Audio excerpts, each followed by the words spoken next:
ఎంతమందికి కళలు వస్తాయో చేతులు ఎత్తారా అండి? ఎంతమందికి దర్శనాలు వస్తాయో చేతులు ఎత్తారా అండి? తక్కువ మంది. దేవుడు వాక్యలో చూస్తే అనేక సార్లు దేవుడు తన ప్రజలు మాత్రమే కాదు, ప్రతి ఒక్క మానవుడికి, అన్యుడు అవని ఎలాంటి వ్యక్తి అవనే మానవుడికి వార్తనిస్తానికి, ఒక జరగబోయే విషయాన్ని తెలియజేస్తానికి, లేకపోతే ఒక సంఘటన తెలియజేస్తానికి ఆయన దర్శనాల రీతిగా మాట్లాడుతూ చూస్తాం. బైబిల్లో చూస్తాం, నెబుకద్నెజర్ రాజుకి జరగబోయేది ఏమవుతుందో, ఎలాగవుతుందో 2 సార్లు చూస్తాం రాజులకి. అదే రీతిగా యోసేపు దగ్గర చూస్తున్నాము, ఫరో రాజు. ఇప్పుడు ఆ వాక్యాన్ని ఒక్కసారి చదువుతామండి. ఆది కాండము 41వ అధ్యాయము 1వ వచనము. 2 ఏళ్లు గడిచిన తరువాత ఫరో ఒక కల కనెను. అందులో అతడు ఏటి దగ్గర నిలిచి ఉండగా చూపునకు అందమైనవియు బలిసినవియునైనా 7 ఆవులు ఏటిలో నుండి పైకి వచ్చుచు జమ్ములో మేయుచుండెను.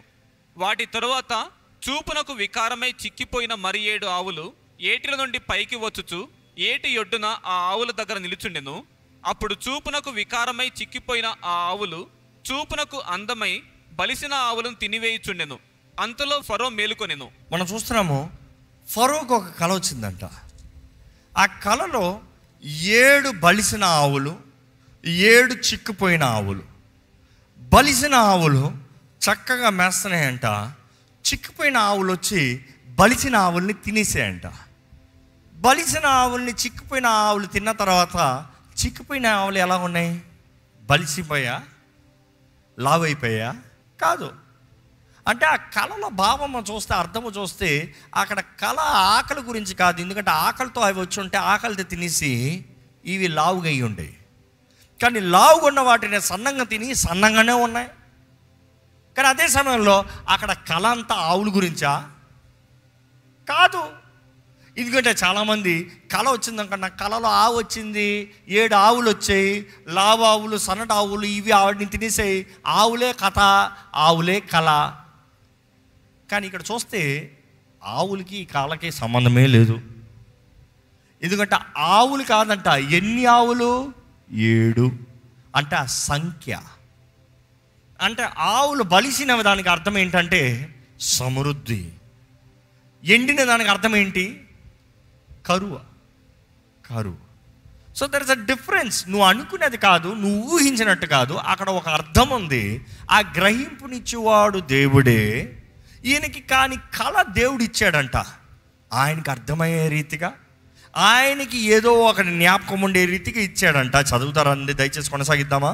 అతడు నిద్రించి 2వసారి కల కనెను. ఆ కళకి, మొదటి కళకి ఆయన డిస్టర్బ్ అయ్యి లేచి మరలా పడుకున్నాడంట. 2వ కళ వచ్చిందంట. 2వ కళ, అందులో మంచి పుష్టిగల 7 వెన్నులు ఒక్క దంటున పుట్టుచుండెను. మరియు తూర్పు గాలి చేత చెడిపోయిన 7 పీల వెన్నులు వాటి తరువాత మొలిచెను. అప్పుడు నిండైన పుష్టిగల ఆ 7 వెన్నులను ఆ పీల వెన్నులు మృంగివేసెను. అంతలో ఫరో మేలుకొని అది కళ అని గ్రహించెను. మరలా ఆయన లేచి కళ అని గ్రహించాడంట. అంటే అర్థం ఏంటి? ఆయన ఏదో భయపడ్డాడు, ఏదో కలవరపడ్డాడు, ఏదో టెన్షన్ అయ్యాడు. అక్కడ కూడా బలిసినవి, ఎండినవి, మరలా 7. దాని తర్వాత చదువుదామండి ఏం జరిగిందో. తెల్లవారినప్పుడు అతని మనస్సు కలవరపడింది కనుక, అతడి మనస్సు కలవరపడింది. అతడు ఐగుప్తు దేశ శకునగాండ్రందరినీ, అక్కడి విద్వాంసులందరినీ పిలువనంపి ఫరో తన కళను వివరించి వారితో చెప్పిన గాని ఫరోకు వాటి భావము తెలుపగల వాడెవడనూ లేకపోయేను. సో ఇక్కడ చూస్తున్నాము, ఈయన కళ ఏంటో జ్ఞాపకం ఉంది, దాన్ని బట్టి ఆయన భయపడ్డాడు. కానీ దాని భావాన్ని అడిగితే ఎవ్వరూ చెప్పలేకపోతున్నారు. ఐగుప్తు శకునగాండ్రు అంటే they were the most wise people back in those days. ఆ రోజుల్లో వారే అతి జ్ఞానులు, సకల జ్ఞానం కలిగిన వారు అని చెప్పచ్చు. ఐగుప్తి జ్ఞానం అంటే ఎంతో ఘనమని చెప్తారు. కానీ అటువంటి వారు చెప్పలేకపోయారంట ఏంటి ఈ కళకి భావము. అదే రీతిగా చదువుకుంటూ వెళ్తే, అప్పుడు పానదాయకుల అధిపతి, నేడు నా తప్పిదములను జ్ఞాపకము చేసుకొనుచున్నాను. ఫరో తన దాసుల మీద కోపగించి నన్నును భక్ష్యకారుల అధిపతిని మా ఉభయులను, అదే ఆ దాసుడు జ్ఞాపకం చేసుకుని తనకు సహాయం చేసి తన దర్శనాన్ని చెప్పిన యోసేపు గురించి చెప్తున్నాడు. అప్పుడు యోసేపుని తీసుకుని రమ్మంటున్నాడు. యోసేపుని తీసుకుని రమ్మన్నప్పుడు ఒకసారి యోసేపుని తీసుకొచ్చిన తర్వాత 14వ వచనం చదువుతామండి. ఫరో యోసేపును పిలువనంపెను, కాబట్టి చెరసాల్లో నుండి అతని త్వరగా రప్పించిరి. అతడు క్షౌరము చేయించుకొని మంచి బట్టలు కట్టుకొని ఫరో యొద్దకు వచ్చెను. ఫరో యోసేపుతో, నేనొక కల కంటిని, దాని భావమును తెలుపగల వారెవరనూ లేరు. నీవు కలను విన్న ఎడల దాని భావమును తెలుపగలవని నిన్ను గూర్చి వింటిదని అతనితో చెప్పినందుకు యోసేపు, నా వలన కాదు, దేవుడే ఫరోకు క్షేమకరమైన ఉత్తరమిచ్చునని ఫరోతో చెప్పెను. అందుకు ఫరో, నా కలలో నేను ఏటి యొద్దన నిలిచింటిని, బలిసినవియు చూపునకు అందమైనవియునైనా 7 ఆవులు ఏట్లో నుండి పైకి వచ్చి జమ్ములో మేయుచుండెను. మరియు నీరసమై బహు వికారము కలిగి చిక్కిపోయిన మరి 7 ఆవులు వాటి తరువాత పైకి వచ్చెను. వీటి అంత వికారమైనవి ఐగుప్తు దేశమందు ఎక్కడనూ నాకు కనబడలేదు. చిక్కిపోయి వికారముగానున్న ఆవులు బలిసిన మొదటి 7 ఆవులను తినివేసెను. అవి వాటి కడుపులో పడిన గాని అవి కడుపులో పడినట్టు కనబడలేదు. మొదట ఉండినట్లే అవి చూపునకు వికారముగా ఉండెను. అంతలో నేను మేలుకొంటిని. మరియు నా కలలో నేను చూడగా పుష్టిగల 7 మంచి వెన్నులు ఒక దంటున పుట్టెను. మరియు తూర్పు గాలి చేత చెడిపోయి ఎండిన 7 పీల వెన్నులు వాటి తర్వాత మొలిచెను. ఈ పీల వెన్నులు ఆ మంచి వెన్నులను మృంగివేసెను. ఈ కలను జ్ఞానులకు తెలియజెప్పితిని గాని దాని భావమును తెలుపగల వారెవరనూ లేరని అతనితో చెప్పెను. అందుకు యోసేపు, ఫరో కనిన కల ఒక్కటే, దేవుడు తాను చేయబోతున్నది ఫరోకు తెలియజేసెను. ఆగండి, ఏమంటున్నాడు? అయ్యా రాజా, నువ్వు 2 కళలు కన్నావు కానీ నీ కళలు ఒకటే. ఈరోజు మీ జీవితంలో దేవుడు ఎన్నో కళలు చూపిస్తున్నాడేమో, ఎన్నో దర్శనాలు చూపిస్తున్నాడేమో. ఆయన చూపించేవన్నీ ఒకటే ఉంటుంది. అంటే నీ పరిస్థితి, నీ జీవితము ఏంటి, నీకు జరగబోయేది ఏంటి, నీ జీవితంలో ముందు దృష్టి కలిగి ఉండాల్సింది ఏంటి. ఆయన అంటాడు, రాజా నీకు 2 ఒకటే, దేవుడు జరగబోయేవి నీకు తెలియజేస్తున్నాడు. ఏంటి? 7 సంఖ్య చూస్తే 7 సంపూర్ణ సంఖ్య. అదే రీతిగా 7 చూసినప్పుడు 7 సంవత్సరాల సుఖము, సంతోషము, అభివృద్ధి, ఆశీర్వాదము. అదే సమయంలో 7 సంవత్సరంలో కరువు. 2 సమయం గురించి మాట్లాడుతుంది. సమయము దేవుడు అట్లా చూస్తే, యోవేలు గ్రంథంలో చూస్తే దేవుడు అంటాడు, మిడతలు తినివేసిన సంవత్సరములు నీకు తిరిగి మరలా అనుగ్రహిస్తాను. మిడతలు సంవత్సరములు తింటాయంట. జంతువులు తింటాయని బాగానే తెలుసు, కానీ జంతువులు సమయం ఎలా తింటాయి అంటే అక్కడ యాక్చువల్గా మిడతలు కాదు, అక్కడ ఏదో ఉంది. మిడతలు తినివేసిన సంవత్సరములు నీకు తిరిగిస్తాను. ఇక్కడ ఈ గ్రంథంలో చదువుతూ ఉంటే, లేకపోతే ఈ ఉదాహరణ చదువుతూ ఉంటే, ఈ కళ గురించి చదువుతూ ఉంటే ఒక మర్మం తెలియజేయబడుతుంది. ఏంటంటే, ఈ మర్మం అర్థం ఏంటంటే, సంవత్సరములు తింటాయంట. 7 సంవత్సరముల సుఖంని, 7 సంవత్సరాల అభివృద్ధిని, 7 సంవత్సరముల ఆశీర్వాదాన్ని 7 సంవత్సరముల కరువు తినేస్తుందంట. అంటే సంవత్సరములు తినగలదు. మీ జీవితంలో సంవత్సరములు తిన్నాయా? ఏంటి అది? మీ జీవితంలో బాగుగా ఉన్న సంవత్సరములంతా ఒకేసారి నాశనంగా అయిపోయి కరువు కాలంలో కరువారిగా బక్కగా చిక్కిపోయిన పరిస్థితుల్లో మీ బ్రతుకు నిలబడటానికి. ఎంతోమంది జీవితంలో ఒకప్పుడు బాగుండింది, ఒకప్పుడు ఉన్నాయి, ఒకప్పుడు మంచిగా ఉండే, ఒకప్పుడు చేశాను, కానీ ఇప్పుడు ఏమీ లేదే. ఇప్పుడేం జరుగుతుంది? ఏమి జరుగుతలేదే. ఇప్పుడు ఎంతోమంది కష్టము నష్టంలో ఉంటున్నారు, అసలు ఈ సమృద్ధే మర్చిపోతున్నారంట. ఎందుకంటే ఆయన చెప్పిన ఉదాహరణలో కూడా, ఆయన చెప్పిన భావంలో కూడా చూస్తే 29-30 చదువుదామా. 41 అధ్యాయంలో, ఇదిగో ఐగుప్తు దేశం అంతటను బహు సమృద్ధిగా పంట పండు 7 సంవత్సరములు వచ్చుచున్నవి, మరియు కరువు గల 7 సంవత్సరములు వాటి తర్వాత వచ్చును. అప్పుడు ఐగుప్తు దేశమందు ఆ పంట సమృద్ధి యావత్తును మరువబడును. ఏంటంట?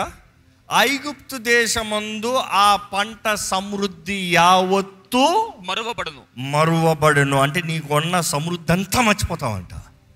7 సంవత్సరాల సమృద్ధి ఉండింది, కానీ కరువు వచ్చిన తర్వాత సమృద్ధి ఉన్న విషయమే మర్చిపోతారంట. చాలామంది జీవితంలో కూడా దేవుడు సమృద్ధిని ఇచ్చాడు. ఒకప్పుడు దేవుడు నా జీవితంలో ఎన్నో ఆశీర్వాదాలు ఇచ్చాడండి అనేవారు ఉంటే చేతులతో హల్లెలూయా చెప్తారా అండి? ఈరోజు కరువులో ఉన్నవారు వద్దులే, ఆశీర్వాదాన్నే మర్చిపోయిన వారు ఉన్నారు. ఆయన ఇచ్చిన సమృద్ధినే మర్చిపోయిన వారు ఉన్నారు. ఆయన మీరు చేసిన ప్రార్థనలకి జవాబు ఇచ్చిందే మర్చిపోయిన వారు ఉన్నారు.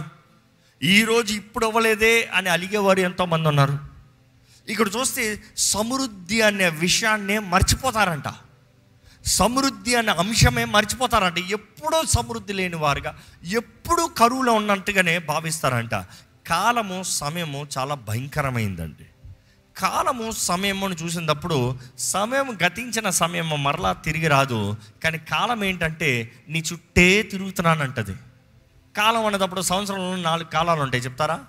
Summer, winter, fall, spring. ఈ 4 కాలాలు చూసినప్పుడు ఒక కాలం వచ్చేటప్పుడు నెక్స్ట్ కాలం నుండి లెటర్ తీసుకుని వస్తాడంట, నేను వస్తున్నాను నెక్స్ట్ అని. ఏ ఒక్కరు ఒకే కాలం నిరంతరం ఉంటుందని అనుకోలేము. కానీ దేవుడు అంటున్నాడు ఏ కాలము స్థిరంగా ఉండేది కాదు, అన్ని కాలాలు మారుతూనే ఉంటాయి. కాలము మారినట్టుగా నీ బ్రతుకులు కూడా పరిస్థితులు మారుతూ ఉంటాయి. నీ జీవితంలో అన్నీ ఒకేలాగా ఉంటాయి అనుకోవద్దు. రాత్రంతా ఏడుస్తున్నావు కానీ ఇదిగో పగలు వస్తుంది, ఆనందం వస్తుంది. కానీ పగలు వచ్చిన తర్వాత ఎప్పటికీ ఆనందమే కదా, మరలా రాత్రి వస్తుంది, జాగ్రత్త. రాత్రి వచ్చేటప్పుడు మరలా ఏమొస్తుంది? దుఃఖం, ఏడుపు వస్తుంది, జాగ్రత్త. అంటే ప్రతి ఒక్కరి జీవితంలో కూడా సంతోష కాలాలు ఉంటాయి, దుఃఖ కాలాలు ఉంటాయి, ఆనందకరమైన దినాలు ఉంటాయి, శ్రమపడే దినాలు ఉంటాయి, లాభ దినాలు ఉంటాయి, ఆశీర్వదించబడిన దినాలు ఉంటాయి, ప్రయాసపడి ఏడుపుతో బాధతో విత్తే దినాలు ఉంటాయి. ప్రతి కాలము నెక్స్ట్ కాలానికి సిద్ధపడేలాగా నీకు అవకాశం ఇస్తుంది. అవకాశంని సద్వినియోగపరచుకోవాల్సిన బాధ్యత మనది. ఈరోజు ఎంతోమంది సమయాన్ని వ్యర్థపరుచుకుంటూ అవకాశం లేని వారు ఉన్నారండి. కానీ ఇక్కడ యోసేపు ఫరోకు చాలా మంచి మాట ఇస్తున్నాడు. యోసేపు కళకి భావం చెప్పాడు, అది ఒక రంగం. ఇది గమనించండి. యోసేపు కళకి భావాన్ని చెప్తాం, అది దేవుడు బయలుపరుస్తాము, ఆయనే తెలియజేస్తున్నాడు. దాని తర్వాత కలుగు కరువు చేత దేశమందు ఆ పంట సమృద్ధి తెలియబడకపోవును, ఆ కరువు మిక్కిలి భారముగా నుండును. ఈ కార్యము దేవుని వలన నిర్ణయింపబడి ఉన్నది. ఈ కార్యము దేవుని వలన నిర్ణయింపబడి ఉన్నది. ఇది దేవుడు శీఘ్రముగా జరిగించును. ఇది దేవుడు శీఘ్రముగా జరిగించును. అందుచేతనే ఆ కళ ఫరోకు రెట్టింపబడెను. అందుకని ఆ కళ ఫరోకి ఏమైందంట? రెట్టింపబడెను. ఆ మాటకు అర్థం ఏంటంటే ఆ కళ 2 సార్లు వచ్చింది. దేవుడు ఏదన్నా 2 సార్లు చెప్పాడంటే అది నిర్ణయించబడింది, అది మార్చే అవకాశం లేదు. It is established. Twice told, done. మీ జీవితంలో ఏదైనా దేవుడు 2 సార్లు చెప్పాడా? మీ జీవితంలో ఏదైనా 2 సార్లు ఇది జరగబోతుంది, ఇది చేస్తాను, ఇది చేస్తాను. దేవుడు 2 సార్లు ఏదైనా చెప్తే దేవుడు అంటున్నాడు అది అయిపోయింది, అది నిర్ణయించబడింది, అది ఇంకెవ్వరు మారుస్తాను వీల్లేదు. It is established. అక్కడ చదువుతూ వెళ్దామండి దయచేసి. కాబట్టి ఫరో వివేక జ్ఞానము గల ఒక మనుష్యుని చూచుకొని ఐగుప్తు దేశం మీద అతను నియమింపవలెను. ఈయన చూడండి, నన్ను చేసుకొని అడుగుతలేదు, నీకు సలహా ఇస్తాను రాజా. వివేక జ్ఞానము గల వివేక జ్ఞానము కలిగిన మనుషుణ్ణి ఒక్కడిని, కనీసం ఒక్కడిని రాజా, ఈ మొత్తం దేశం బాగుపడాలంటే ఒక్కడు కావాలి. ఈ ఒక్కడు ఏం చేయాలంట అది కూడా చెప్తున్నాడు చూడండి. ఫరో అట్లు చేసి ఈ దేశం పైన అధిపతులను నియమించి సమృద్ధిగా పంట పండు 7 సంవత్సరములలో, సమృద్ధిగా పంట పండు 7 సంవత్సరములలో ఐగుప్తు దేశం అంతటను 5వ భాగము తీసుకొనవలెను. ఆగండి, ఇదే అడ్వైస్ ఈరోజు యోసేపు మీ అందరికి ఇస్తున్నాడు అండి. You want take this advice serious. This is a practical advice, నిజమైన అడ్వైస్. ఈరోజు యోసేపు ఇస్తున్నాడంటే మీకు ఇంట్రెస్ట్ లేదేమో, కానీ పలానా బిలినియర్ చెప్తున్నాడంటే, పెద్ద పెద్ద బిజినెస్ మ్యాన్ చెప్తున్నారంటే వింటారేమో, కానీ వాళ్ళు కూడా ఇక్కడ నుండే వచ్చేది. యోసేపు ఇచ్చిన అడ్వైస్ ఫాలో అవ్వండి చాలు బ్రతికిపోతారంటున్నాడు. ఏంటి అడ్వైస్? నీకు సమృద్ధి ఉన్నదప్పుడు నీ సమృద్ధి కాలంలో 5వ భాగాన్ని తీసిపెట్టు. తినద్దు అని చెప్తలే, అనుభవించద్దు అని చెప్తలే, కొనుక్కోవద్దు అని చెప్తలే, ఇన్వెస్ట్ చేయొద్దు అని చెప్తలే, 5వ భాగాన్ని తీసిపెట్టు. 5వ భాగం అంతే అంట 20%. 20% సెట్ ఇట్ అసైడ్. 20% ముట్టుకోవద్దు, 20% దాచిపెట్టుకో, 20% నీకు భవిష్యత్తుకి కావాలి ఎత్తి పెట్టుకో. దేవుడు ప్రతి ఒక్కరికి తినడానికి ఆహారము, విత్తడానికి విత్తనాన్ని ఇస్తాడంట. ఆహారము ఇప్పుడు బలం ఇస్తానికి, విత్తనము రేపు బలాన్ని ఇస్తానికి. రేపు ఇప్పుడు తిన్నావు అనుకో, రేపు పస్తు, ఈరోజు తిను. కానీ దేవుడు అంటున్నాడు తినడానికి ఆహారం, విత్తడానికి విత్తనం ఈ రోజుకి నీకు ఇస్తాను, సమృద్ధి కాలం ఇచ్చానంటే నువ్వు సమృద్ధిలో ఉండు, కానీ నెక్స్ట్ కాలానికి సిద్ధపడు. సమృద్ధి కాలంలో అనుభవించు, దేవుని మహిమపరచు, కానీ నెక్స్ట్ కాలం వస్తుంది, జాగ్రత్త, సిద్ధపడు.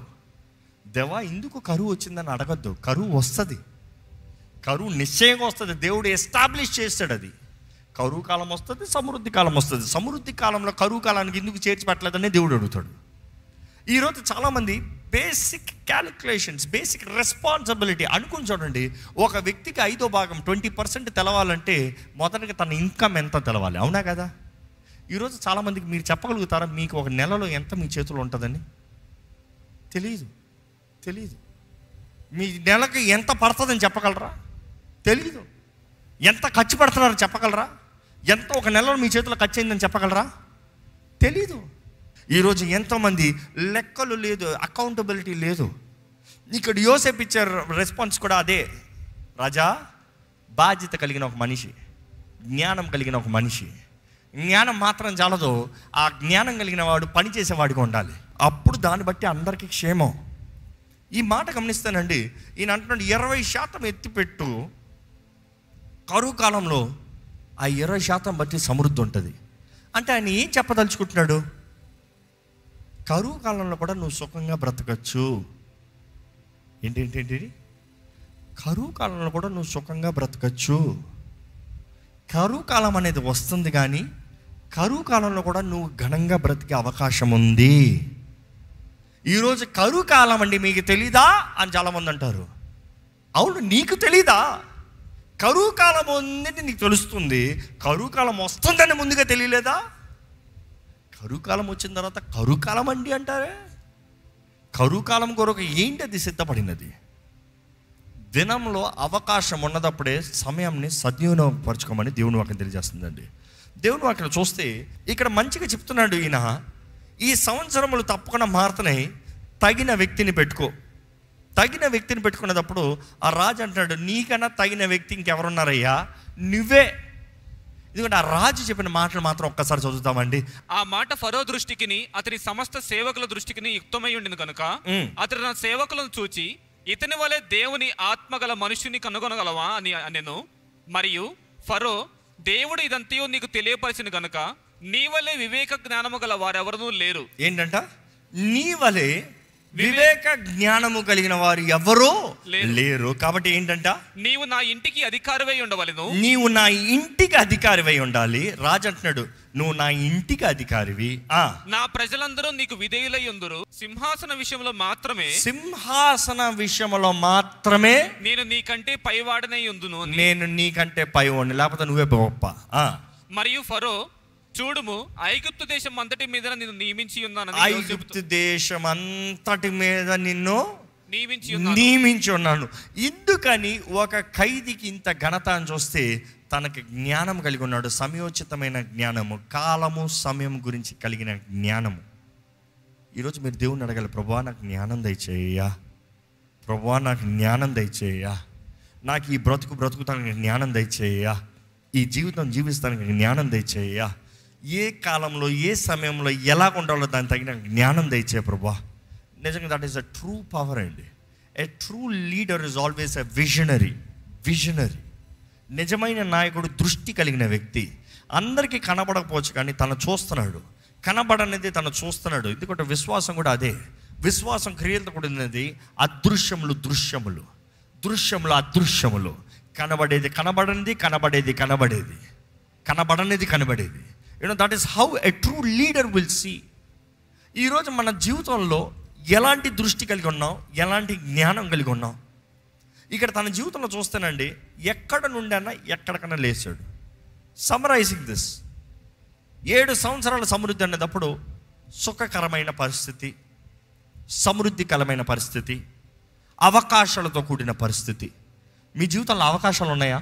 అవకాశాలు చాలామంది పోగొట్టుకున్న తర్వాత నాకు అవకాశం లేదని ఏడుస్తున్నారు. నాకు వచ్చి ఉంటే బాగుండు అంటారు, లేకపోతే ఆ రోజు చేసి ఉంటే బాగుండు అంటారు. No, don't regret. Stop regretting. Waste of regretting. Start doing something. అవకాశాలు ఉన్నప్పుడు అవకాశాన్ని సద్వినియోగపరచుకోవాలంట. సమృద్ధి ఉన్నప్పుడు చేర్చి పెట్టాలంట. అదే సమయంలో సుఖంగా ఉన్నదప్పుడే, అన్నీ బాగున్నదప్పుడే దృష్టి కలిగిన వారికి ఎట్టెళ్ళాలి అట్టెళ్ళాలి. ఎందుకంటే సుఖం ఉన్నదప్పుడు మనుషుడికి ఏంటంటే ఎంజాయ్ అంటాడు. ఈ లోకమంతా చూడండి, సుఖం ఉన్నదప్పుడు relax, enjoy. No, when you are at ease, సుఖంలో ఉన్నదప్పుడు ప్లాన్ చేయండి. Plan when you are at ease, not when you are stressed. మనము స్ట్రెస్లోకి వెళ్ళినప్పుడు ప్లాన్ చేయలేము. ఒత్తిడిలోకి వెళ్ళినప్పుడు బుర్ర పని చేయదు. ఒత్తిడిలోకి వెళ్ళినప్పుడు ఏం చేయాలో అర్థం కాదు. ఒత్తిడిలోకి వెళ్ళినప్పుడు తప్పుడు నిర్ణయాలు చేస్తాం. ఎప్పుడైనా సరే భయముతో కూడిన వాడు చేసిన నిర్ణయాలు తప్పుడు నిర్ణయాలు. ఒత్తిడిలో చేసే నిర్ణయాలు తప్పుడు నిర్ణయాలు. Make a decision when it's is, not when stressed. ఈరోజు చాలామంది తప్పు పైన తప్పు చేస్తున్నారు. కారణం ఏంటంటే ఒత్తిడిలో చేస్తున్నారు. అయ్యయ్యో ఏమైపోతాడు భయం, అయ్యో ఇది ఎందుకు చేసావు, అది ఎందుకు చేసావు, ఇది ఎందుకు పెళ్లి చేసుకున్నావు, అక్కడికి ఎందుకు వెళ్ళావు, ఇది ఎందుకు జరిగింది, ఏమైపోతాడు, ఇది కాకపోతే అది కాకపోతే. Stop giving excuses. You have miss the opportunities, miss the abundance, miss the is. అందుకని ధనవంతుడు ఎప్పుడు ధనవంతుడు ఉంటాడనుకుంటాడు. కాదు, దరిద్రుడిగా అయిపోతాడు. నెక్స్ట్ అలాగే ఉంటే ప్రయాసపడాలి, చేర్చి పెట్టాలి, కష్టపడాలి. దరిద్రత అంత ఎప్పుడు నీ బ్రతుకు ఇంతే, ఇంక నువ్వు ఎక్కడికి పోలేవు. అందుకని చాలామంది అంటారు నాకు రాదు, నాకు కుదరదు, నా బ్రతుకు ఇంతే. అర్థం చేసుకోలేదు. ప్రతి కాలం మారుతుంది, ప్రతి సమయం మారుతుంది. నీవు కానీ అర్థం చేసుకున్న వ్యక్తివి అయితే, సమయోచితమైన జ్ఞానం కలిగిన వ్యక్తివి అయితే దాటుకుని పోతూ ఉంటావు. You would know the way out. సాధ్యమే. ఈరోజు దేవుని అడగాలి, దేవుడు నాకు జ్ఞానం దయచేయ్యా, నా బ్రతుకు దినాలు నాకు లెక్క పెడతాను నేర్పించయ్యా, నా జీవితం గతించిపోతుంది, నేను ఏం చేస్తున్నాను. తల ఉంచుతామండి, అలాగే ప్రార్థన చేసుకుందామండి. ప్రభా నా దినములు ఎలా చూడాలో నేను నేర్పించు ప్రభా.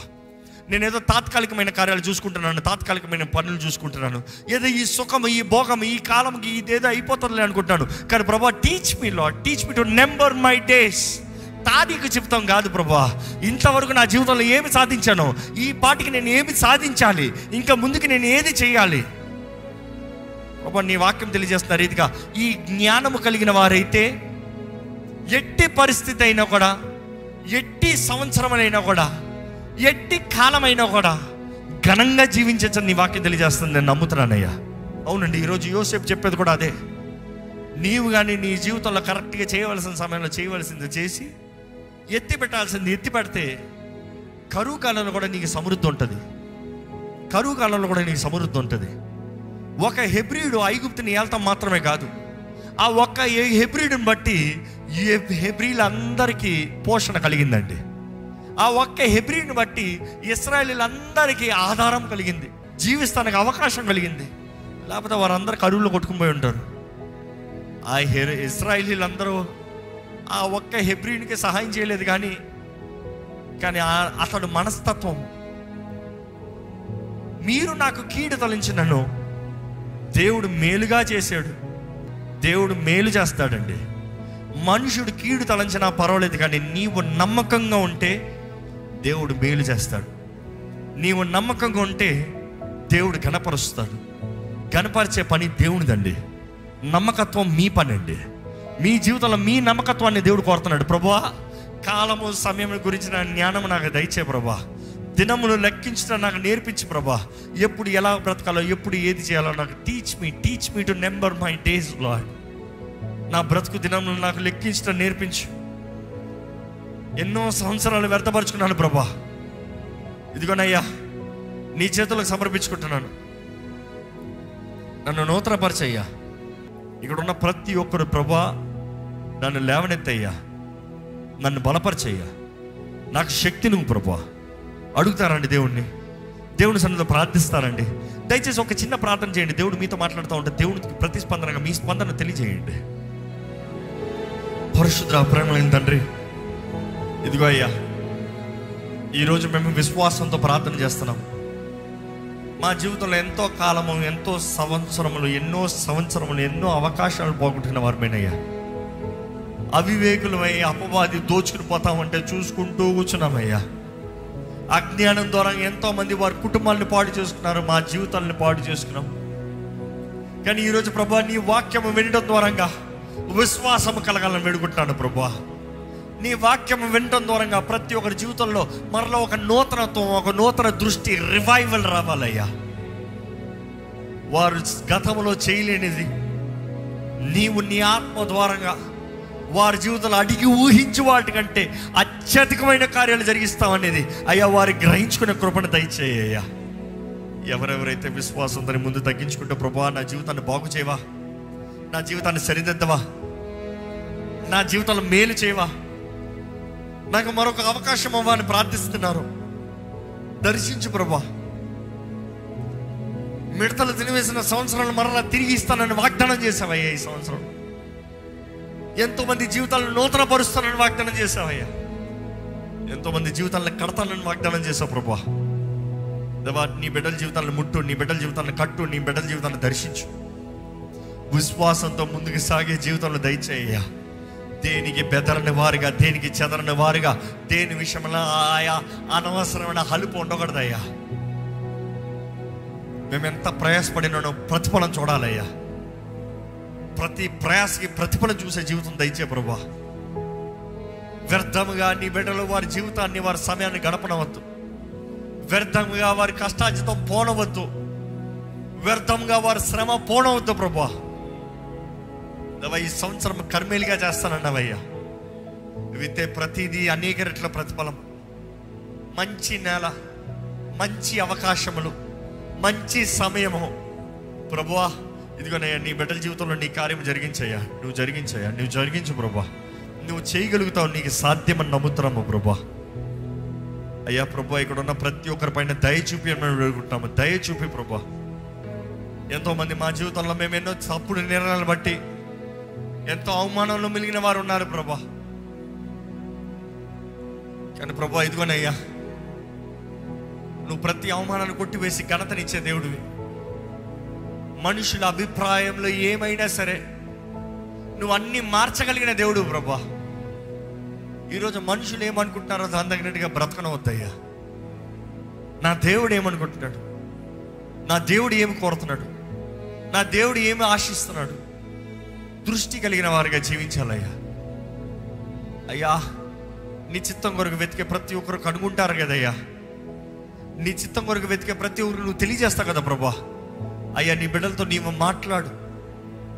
ఈరోజు ఈ వాక్యం విన్నవారు నీ వాక్య నియమానికి, నీ వాక్కు నియమానికి తగినట్టు బ్రతుకు, గమ్యము గురి కలిగిన బ్రతుకు, కాలము సమయము ఎరిగిన బ్రతుకు, నీలో నాటబడి నీలో ఫలించే బ్రతుకు దయచేయి. అవునయ్యా యేసయ్య, నువ్వు చెప్పావయ్యా, నాకు వేరుగా ఉండి మీరు ఏమీ చేయలేరని. నీకు వేరుగా ఉండి మేము ఏమీ చేయలేమయ్యా. మాకు ఈరోజు ఏమైనా ఉందంటే అది నిన్ను బట్టే, నువ్వు సిలువలో చేసిన కార్యాన్ని బట్టి, నువ్వు ఇచ్చిన రక్షణ బట్టి మేము నీతిమంతులుగా మార్చబడ్డామయ్యా. అందుకని అబ్బా తండ్రి, నేను నీ ఆత్మ ద్వారంగా పిలవబడగలుగుతున్నాం. పరమ తండ్రి, నీ ప్రేమను బట్టి వందనాలు. నువ్వు ఇస్తున్న కృపను బట్టి, అవకాశం బట్టి వందనాలు. ఈరోజు ఈ వాక్యం ఎవరెవరితో అయితే నువ్వు మాట్లాడావో వారి దృష్టిని నువ్వు మలచయ్యా, నువ్వు మార్చయ్యా. దృష్టి కలిగిన వారుగా అయ్యా, కాలము సమయము ఎరిగిన వారుగా, సమయోచితమైన జ్ఞానముతో ఎలాగైతే ఆ 200 మంది ఆ ప్రజలందరినీ ఎలాగలిగారో ఆ రీతిగా, ఎలాగైతే యోసేపు అయ్యా భావాన్ని, మర్మంని వివరిస్తాం మాత్రమే కాదు, కానీ నీ జ్ఞానంతో నింపబడి దానికి పరిష్కారాన్ని చెప్పగలిగాడు దేవా. అటువంటి జ్ఞానంతో మమ్మల్ని నింపి ఈ లోకంలో నీ కొరకు గనులుగా, ఇష్టలుగా జీవించే భాగ్యము మాకు అనుగ్రహించమని వేడుకుంటూ, విత్తన వాక్యాన్ని ముద్రించమని నజరేయుడైన యేసు నామములో అడిగి వేడుచున్నాము తండ్రి. ఆమేన్, ఆమేన్.